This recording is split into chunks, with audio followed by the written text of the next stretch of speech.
A special thank you to each of our subscribers who make this channel possible. Here's today's story.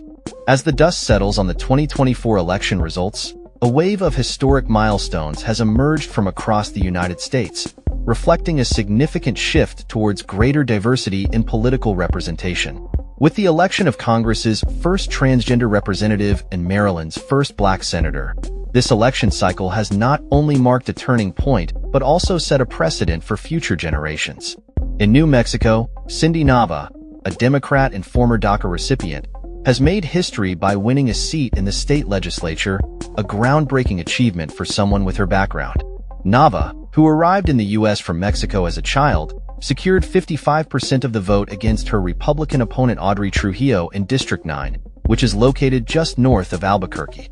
Her journey from being a dreamer to an elected official symbolizes hope and resilience, as she becomes one of the few DACA recipients to run for public office.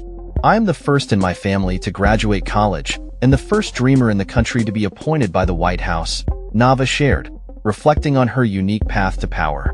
Meanwhile, in Delaware, Sarah McBride has made history by becoming the first openly transgender person elected to Congress. McBride, who previously served in the Delaware State Senate, emerged victorious in the at-large House race, further amplifying the voices of the LGBTQ+ community in government. Her election comes at a time when transgender issues are at the forefront of national debates, making her victory all the more significant. Additionally, Lisa Blunt Rochester made headlines, as she became the first woman and first black person to represent Delaware in the U.S. Senate.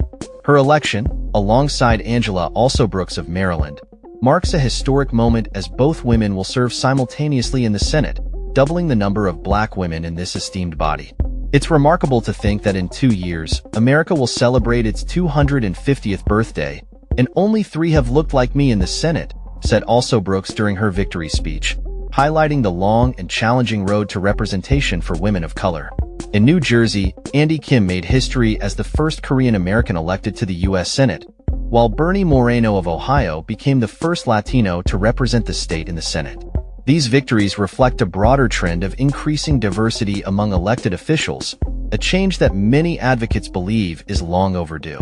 However, while these historic wins are celebrated, experts caution that the work is far from over. Kelly Dittmar, director of research at Rutgers University's Center for American Women in Politics, noted that while progress is being made, systemic barriers still exist that hinder equitable representation for women and people of color in politics.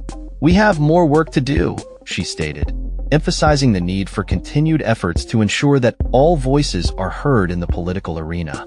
The election results have sparked discussions about the importance of representation in government, particularly for marginalized communities. Amy Allison, founder of She the People, remarked on the significance of black women in politics, stating that their role as voters and organizers has been historically overlooked. "We increased our representation of black women in the Senate by 100%. This is a testament to the evolution of black women as political players in this country," she asserted. As the nation moves forward, the victories of Nava, McBride, Rochester, Alsobrooks, Kim, and Moreno serve as a powerful reminder of the changing landscape of American politics. The representation of diverse voices in government not only enriches the democratic process, but also inspires future generations to engage in civic life. However, the journey towards true equity in political representation continues, and advocates are committed to pushing for progress in the years to come. The 2024 elections have proven that while challenges remain, the winds of change are blowing, and the call for diversity in leadership is stronger than ever. That's all for this story. We upload videos every day covering many different subjects, so hit that subscribe button to stay informed. Thanks for watching.